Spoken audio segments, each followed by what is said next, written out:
Hello everyone and welcome back to the Great Book of Grudges. My name is Nathan and we're back with another Total War Warhammer video. Speculation in regards to what may be the potential next DLC for Total War Warhammer 2 is of course on full swing in this channel. Mostly I've been talking about the Beastmen, as they are the faction in most dire need of a rework, of course barring the Chaos Warriors, but then again, as far as we're aware, the Chaos Warriors will receive an update in Total War Warhammer 3. Of course, due to these speculation videos, I often see comments regarding what people themselves would like to see in the upcoming DLC, where I've seen people talking about the potential of the next DLC not featuring any Game 2 races, but rather 2 Game 1 races in an effort to potentially have 2 reworks at once.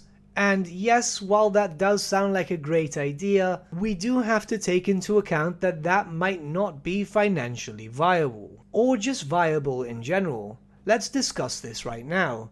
You see, there are of course a few races from Total War Warhammer 1 which do need reworks, some more than others, and it's very obvious at that. Though were it the case that Creative Assembly had the time or the resources to be able to do so, they would have done it in the most recent DLC cycle. An update to the Beastmen alongside an update to the Wood Elves would have made sense thematically, as both factions do hate each other and would constantly be at war. The thing is of course that this would be incredibly difficult in regards to production.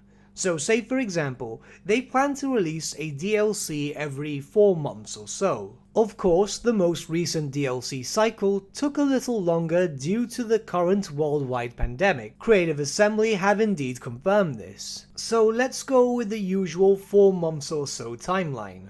If it's the case that they want to rework an old world faction, they will obviously have to not only create a new legendary lord, some new units, and obviously the stuff for the other faction too, but look at the faction in question that needs a rework, and then they would have to change a few core features. Now in regards to that I imagine is a decent amount of development time, as we've noticed when it comes to some DLCs, certain factions get a lot more love than others. I'm not talking about obvious bias, of course there seems to be some when in regards to the Skaven, but I'm talking in general with other races. When it comes to that, some factions get more love. If we take for example the Warden and the Paunch, the Greenskins feel like they got a lot more than the High Elves, and that's not taking their rework into account. Obvious development time had to go onto the Greenskins for their rework, and the same obviously happened on the Twisted and the Twilight, as the Wood Elves did get a decent amount of love in regards to a general core change. Of course, the majority of new units and so on went to the Skaven, but then again, as I said, bias. Now, let's use an example of a possible Beastmen and Warriors of Chaos DLC.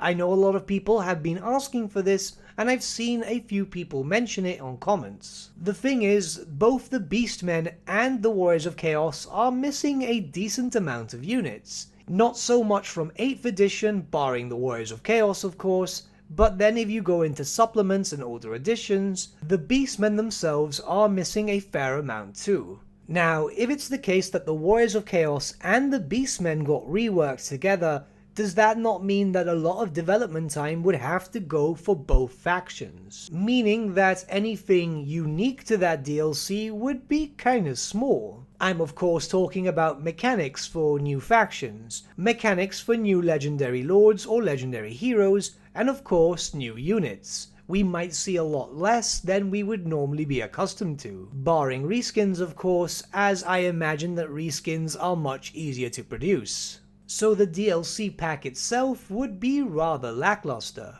Remember that the reworks themselves are considered free. Now of course, people would then state that the Beastmen and the Warriors of Chaos would generally have similar mechanics. They do right now, barring 1 or 2, and yes, that was the case when they were both introduced in Warhammer 1, as they would be Horde factions. Those were kinda boring in a sense, as they were just generic hordes.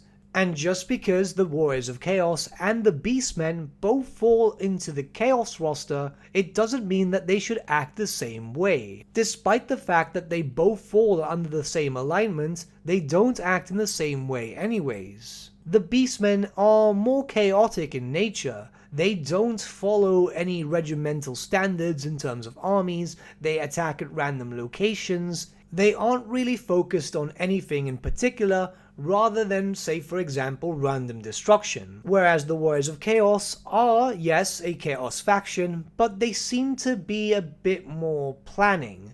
Of course, there are Chaos cults everywhere, there are invasions led by Everchosens and so on, so they wouldn't really have the same mechanics despite the fact of them both being hordes. And it would be extremely disappointing if both factions had way too many similarities. If that would be the case, then who's to say that the Demons of Chaos or the Chaos Dwarves, when eventually implemented, would act the same way too?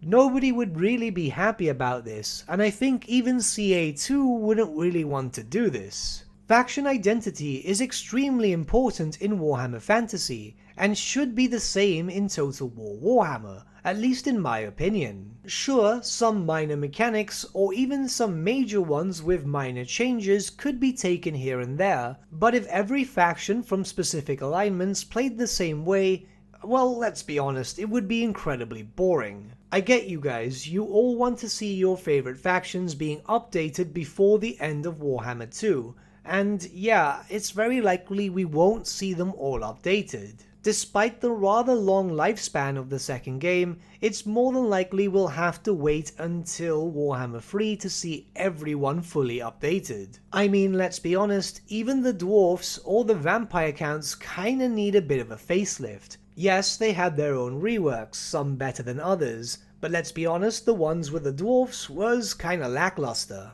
Let's also take into account that only the Dark Elves remain to have 6 legendary lords, and Creative Assembly themselves have stated that by the end of the lifespan of the second game, they would like to have all the base game races from Warhammer 2 to have at least 6 legendary lords. Which could mean that this will be the last DLC for Warhammer 3. Of course, I don't want to talk about Warhammer 3 in this video, but it's just something to give you guys something to think about. We still don't know what the next DLC will be. I'm very much leaning towards Dark Elves vs Beastmen, but this is a conversation that I think we should have and discuss in the comments below. What do you guys think about this? I think that it's very unlikely that we'll see 2 races reworked in the same patch cycle, especially 2 races which are in dire need of it. They both need their own complete attention throughout their own patches. But let's discuss in the comments below, and let's have a bit of a discussion.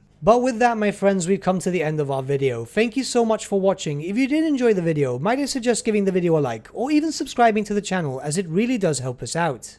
In the description section below are various links to different social media platforms such as Facebook, Instagram, and Discord. Also in the description section is an affiliate link with Element Games where you could buy loads of hobby-based products, not just Warhammer, for 10 to 25% off. Making a purchase using that link and also our special code, which is also in the description, supports the channel at no extra cost to you, which we think is rather cool. A big thank you to our patrons. Your support means the world to us. It's amazing that people want to help a small channel like us grow and get to a higher level of content. A big thank you to Gibraltar LUSC, Ryan Bertsche, Andrew Prince, and Okro for subscribing to us at our Fane level. You guys are super cool. And a big thank you to Edward Yule, VS Vasan, Aaron Whitman, and Shaggy for subscribing to us at our King level. Honestly, we can't thank you all enough. And lastly, a big thank you to all of you for liking, sharing, and commenting on these videos. Honestly, it's because of you guys that the channel has been growing at such a great pace lately, so we can't thank you all enough. But with that, my friends, thank you so much for watching once again, and we shall see you all again very, very soon. Have a good day.